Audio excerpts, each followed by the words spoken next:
Hallo, ich bin Timo von Paulimod und es ist wieder soweit. Wir machen wieder einen Beginners Guide für Anfänger, diesmal um das Thema Sägen.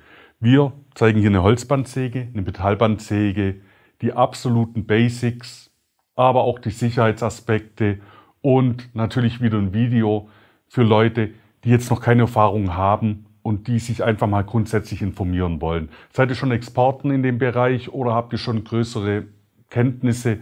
Dann wird das Video wahrscheinlich keine neuen Offenbarungen geben. Aber wie schon gesagt, wir gehen jetzt alles mal peu à peu durch und seid gespannt. Bandsägen werden im Wesentlichen dazu verwendet, Werkstücke zu trennen oder zu schlitzen, beispielsweise für andere Arbeitsschritte, die darauf folgen. Wir unterscheiden zwischen der Holzbandsäge und der Metallbandsäge.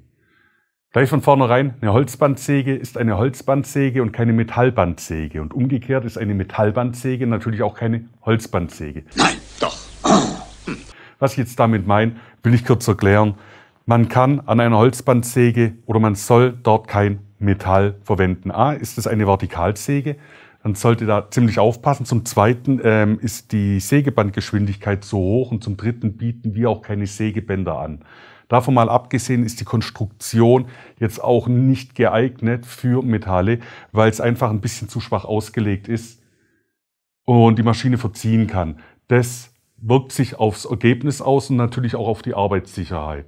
Weil, wenn man jetzt auch hier die Metallbandsäge anschaut, ist hier eine saubere Auflage, hier mit dem Schraubstock. Da kann man auch schwere Sachen machen, nicht so wie hier in dem verstellbaren Tisch.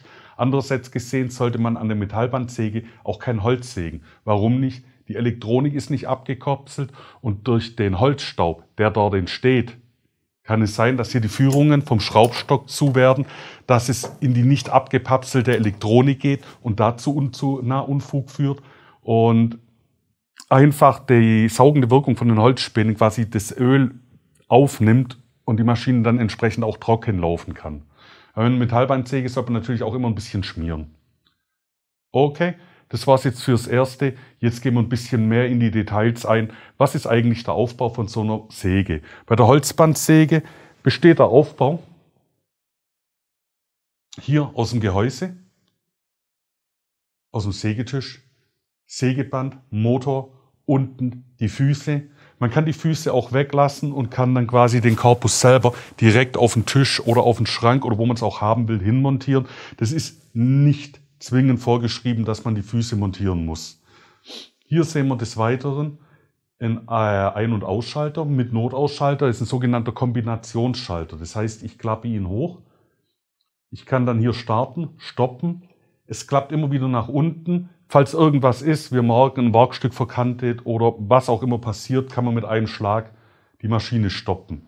Hier oben haben wir einen Lichtschalter. Die Leuchte hinten ist die sogenannte Schwanenhalsleuchte, die man sich individuell einstellen kann. Hier an der Seite haben wir hier noch einen Schiebestock. Wir haben hier einen Parallelanschlag. Wir haben hier einen Winkelanschlag. Wir haben unten die Späneschublade.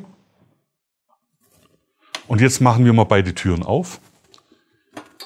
Die obere Tür, man sieht sofort das Laufrad, man sieht sofort das Band. Und wir sehen auch hier die Bandeinstellung. Bei der Bandeinstellung nie zu fest anziehen, sondern ich mache es immer so, ich gehe mit dem Daumen hin und drücke hier, mit dem Zeigefinger natürlich. Ich gehe mit dem Zeigefinger hin und gucke, dass ich mit einem leichten Druck noch nicht bis ganz durchdrucken kann.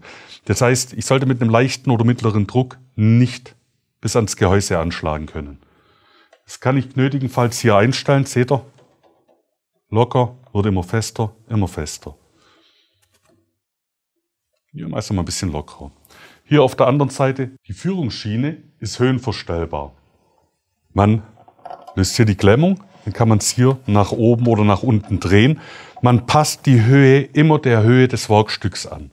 Weil wenn man jetzt ein kleines Werkstück hat und die Führung ganz oben ist,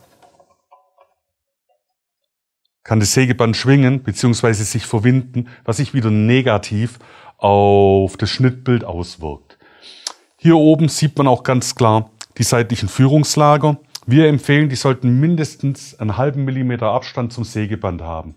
Das hintere Gegendrucklager, das sollte man auch ungefähr einen halben Millimeter vom Sägeband entfernt lassen.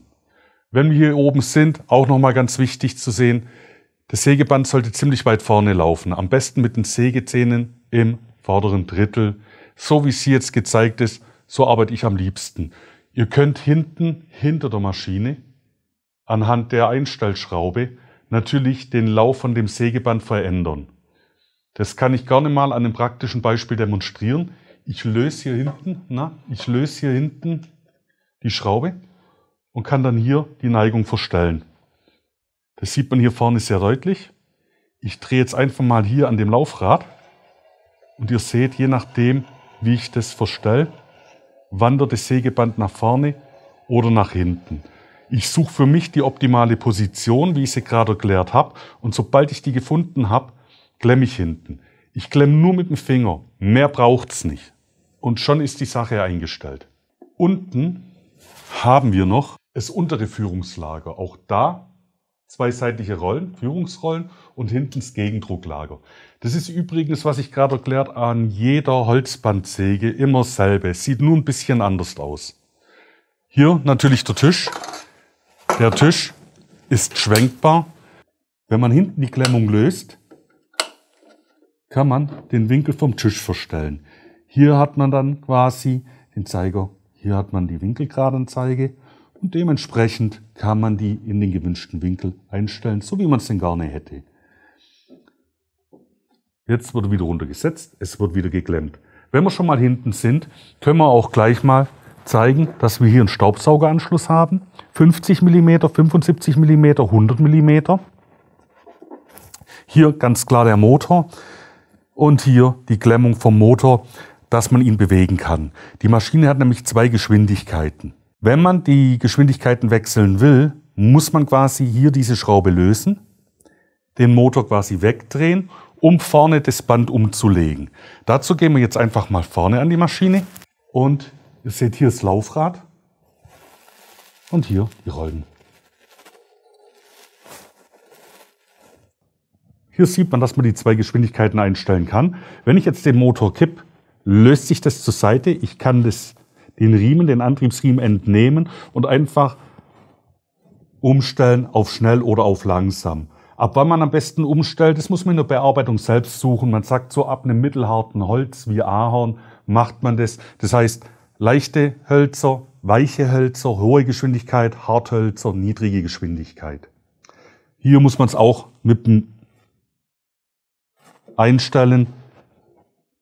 Nicht übertreiben, ihr seht, hier, wenn ich mit 2 Fingern locker reingehe, muss das nachgeben. Also die Riemenspannung, die ist in Ordnung. Was man hier jetzt auch noch sieht, ist dort der Staubsaugeranschluss von der anderen Seite. Und hier unten ist Gitter, dass die ganzen Späne unten in die Spänewanne reinfallen, in die Späne-Schublade, Entschuldigung. Und hier oben sieht man nochmal die Bürste. Im Wesentlichen, wie ihr seht, ist es kein allzu großer, komplizierter Aufbau. Und im Wesentlichen haben wir die Maschine auch schon durchgesprochen. Die Holzbandsäge wird so angeliefert, dass man im Prinzip nur noch den Tisch montieren muss, unten die Füße dran montieren muss und dann loslegen kann. Die Maschine ist voreingestellt. Ich empfehle es aber trotzdem jedem, die Maschine sollte man, wenn man sie aufbaut, auch nochmal 20 Minuten extra Zeit investieren, dass man es halt einfach nochmal richtig schön einstellt. Das heißt, die Bandspannung, der Bandlauf und auch die Führungslager. Sie läuft dann leise, sie läuft dann ruhiger, sie hält dann länger und es ist alles insgesamt ein schöneres Arbeiten. Wenn ich hier die Maschine einschalte, hört er, wenn die sauber eingestellt ist, mucksmäuschenstill. Genauso muss die Maschine klingen. Klingt sie nicht so und ihr hört ein scharrendes Geräusch, dann ist es unter Garantie irgendein Lager, das zu nah am Band ist. Darum gebt euch da bitte ein bisschen Mühe und macht es einfach, bevor ihr den Tisch montiert. Ihr kommt besser an die Lager hin. Hier oben, ganz klar, die Lampe mit dem Schwanenhals, wie wir schon besprochen haben. Wenn ich hier ausschalte, kommt es auf was ich noch nicht erwähnt habe, auf den Kreisschneider. Das ist auch serienmäßig zwischenzeitlich an den ganzen Maschinen. Man kann hier ein Werkstück klemmen. Das ist dann quasi der Kreismittelpunkt und um diesen Mittelpunkt kann man dann Radien schneiden. Je nachdem, wie weit ich das raus oder reinstelle oder je größer oder je enger der Radius wird, kann man natürlich engere Konturen schneiden oder weitere. Da muss man auch wieder ein bisschen drauf achten, mit welchem Band kann man natürlich die besten Radien schneiden. Ein breites Band eignet sich für enge Radien nicht. Wobei ein ganz, ganz dünnes Band, in dem Fall bei der MJ10 kann man bis zum 3 mm Band einspannen, natürlich kein Brett spalten kann. Es geht zwar, aber das Band läuft zu unruhig, es macht einfach keinen Spaß. Darum immer darauf achten, dass man auch das richtige Band für die richtige Anwendung hat. Hier das mitgelieferte Band hat 10 mm. Das ist so die goldene Mitte, mit der man schon mal sehr, sehr viel anfangen kann. Und alles andere würde ich warten, bis es die Bearbeitung auch erfordert. So, und jetzt kommen wir zur Metallbandsäge. Metallbandsäge, man hat unten den Fuß, man hat hier einen Schraubstock, man hat hier einen Winkel, man hat hier den Schwenkarm. An diesem Schwenkarm, das ist jetzt unsere kleine GFW 4013 Vario, sieht man hier den Pistolengriff, weil man muss daneben stehen und man muss mit der Hand nachgehen. Ein automatischer Vorschub ist natürlich nicht möglich, weil einfach der Arm zu leicht ist, als dass er von der Schwerkraft her nach unten trennen kann. Darum steht man immer hier und druckt den Schalter, den An- und Ausschalter, der quasi permanent gedruckt werden muss, zumindest solange man sägt. Hier hat man die Geschwindigkeitseinstellung und hier hat man den An- und den Ausschalter. Hier sieht man auch gleich einen Motor und falls die Säge mal stehen bleibt, weil was verkantet oder so, dann fällt quasi die Sicherung raus, die kann man hier wieder reindrücken. Das ist der sogenannte Reset-Knopf.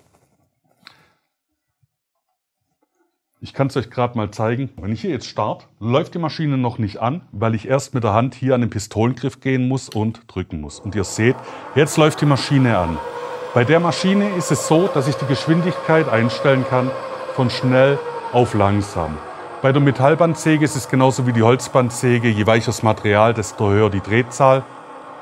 Und so kann ich hier in Ruhe arbeiten. Wenn ich jetzt hier nach oben gehe, dann sehen wir hier unten Schraubstock. Das Metall wird hier im Schraubstock eingeklemmt, dass es fest ist. Hier haben wir die Winkeleinstellung, somit können wir verschiedene Winkel sägen. Wir haben hier dann auch die Skala, dass wir genau sehen können, bis wohin wir den Winkel haben möchten bzw. einstellen wollen. Wenn wir das haben, einfach festziehen. Wir haben hier auch noch die Möglichkeit, dass wir hier die Transportsicherung einschalten. Dann geht der Stift in den Schwenkarm und der kann nicht mehr abschwenken. Das heißt, ich kann jetzt die Säge so nehmen und kann sie transportieren. Die wiegt ungefähr ein bisschen mehr wie eine Wasserkiste, wie eine volle. Also es ist okay, noch erträglich. Auch hier ist es so, dass man hier die Sägebandspannung einstellen kann.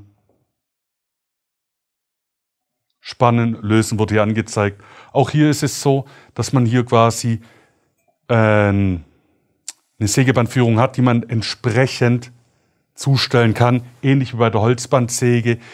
Man sollte die Führung der Breite des Werkstücks anpassen, weil es ist genauso wie bei der Holzbandsäge, weil das auseinander ist, je kleiner das Teil ist, desto mehr kann das Band dann zum Schwingen anfangen.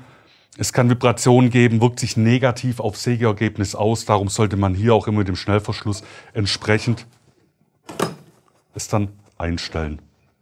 So, wie man es halt am liebsten haben will.